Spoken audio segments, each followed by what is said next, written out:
Okay, here's my final setup of this Crossbow press. And I have it pressed in it. I have bolted it to my desk and I leveled all these. Now you'll notice, look how loose that is. I could literally, a couple more cranks, I could take this off. So, yeah, that can come right off now if I wanted. And she's holding there. Now what I did was, well, I'll take it out and show you. But I went and bought, I can't believe I didn't have one. I went and bought a, basically a $20 level. And I'll show you what I did. Now, if you're noticing and looking, okay, I see one problem, and that's this here. And it's kind of bending this way a little bit, if you can see that. And that's because they're up too high. So literally what I need to do is bring these down here, so that way there's not as much pressure on the top and it gives it more of a brace, and then it'll be fine. Okay, since I got it compressed, I might as well add some string wax to it while it's loose.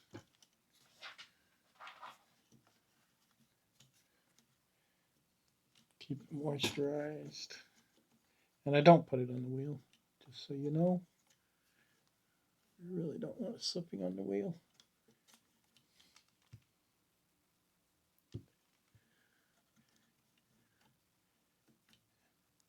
It looks like chapstick, but it does feel like a wax.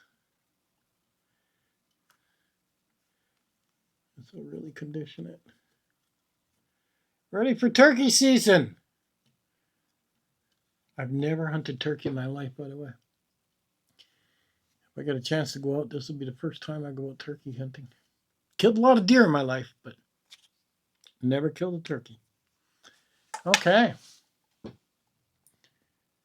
by loosening, compressing the bow and loosening that string, I'm getting all the way around. So I'll show you how I set this up, and I'll move the camera around. Hopefully you don't get too dizzy, but I can see how the bolts are pushing this way.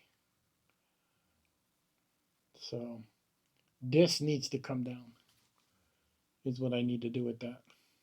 Well, both sides need to come down, and then I need to level it again. Okay, cranking it to loosen it. Let's watch and see what happens. Crank. Oh, see the string come up. Keep going. Look at that. Still snug. Keep going. Okay. Right there. Take this. So let me take this off and show you what I did. Okay, so what I did was, with that cheap level, is I set up my fingers here. Okay. And then I set this on top. And I'm actually off a little bit now. I want this level. See that? As level as I can get it. And then I went like a crisscross because it was kind of a pain. So by being level, by going crisscross, I know it's even on both sides. And then I went this way. See? And she's level. And I went with a crisscross. And then I did it the same on this side. Making sure that everything is level is what it is. Now, obviously, I said this was bending at the top because of all the pressure.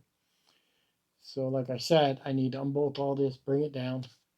Unbolt this side, bring it down so there's less force on the top here. And it'll make a difference. I need to add a little bit more oil on that inner bar. And what I did was, I'll show you, I added 2 bolts. And they're 3/8 is what they are. With a washer and a lock washer. Actually, I had to cut a hole in the side of my desk with my Dremel just so the bolt would get in there.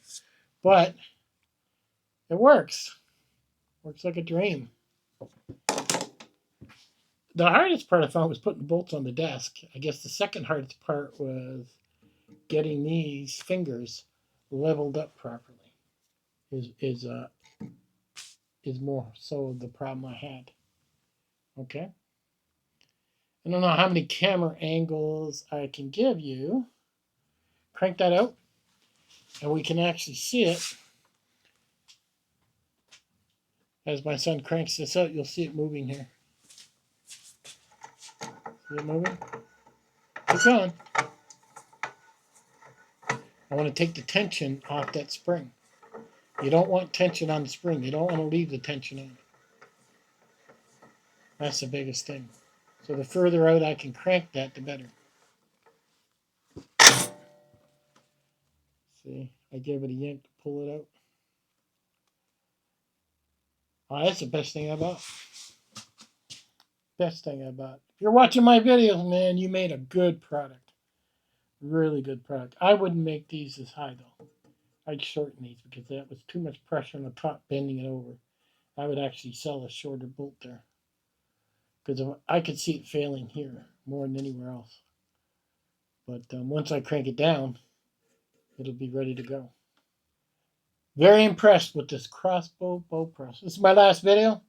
If you haven't seen my other one, I got a long video on how I get everything and set it up and talked about it and how it goes together.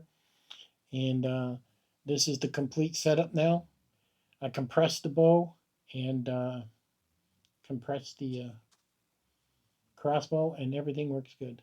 Lubricated the string. I can change the string easy. Even the cables, no problem. And it didn't cost me $1,000. When you try to find a bow press or a crossbow press, there's 2 or 3 brand names out there, and they're like $1,000 each. Man, I'll tell you, for 3 months, I have been looking or trying to figure out something I could do. I've seen guys make things out of 2x4s, DIYs on YouTube. I didn't like them. I wasn't impressed with them. I thought, oh my God, that'll dry out and break or something will go wrong. And, you know, the fingers were a big thing that grab your bow. But this thing is all welded and steel and tubing. And even how he made it, he told me he had to soak it in some type of solvent for a few days. That's how he gets this so shiny. But he knew that because he was an aircraft mechanic. But no, it works really nice when you get it set up. I'd say putting the bolts in was a pain, but if I had to say, if you had the bolts going easy, you know, these things here, then you're fine. I would say the hardest part is leveling all this up. And like I said, I leveled this way, and then I leveled crisscross. And then I knew everything was perfect. It's what I did. So if you're trying to figure out a way to get a crossbow, to compress your crossbow and put your strings on, and probably the most affordable and probably the most safe-wise, this is probably your best bet out there. It's about $250 US, time of me making this video. So you could think it's like a $750, $800 saving compared to the other crossbow presses out there. So that's really impressed. And I'll just sit right on my desk out to the side. You'll probably end up seeing it in my videos out to the side, which is no big deal. Okay, I'll catch you guys on the next one.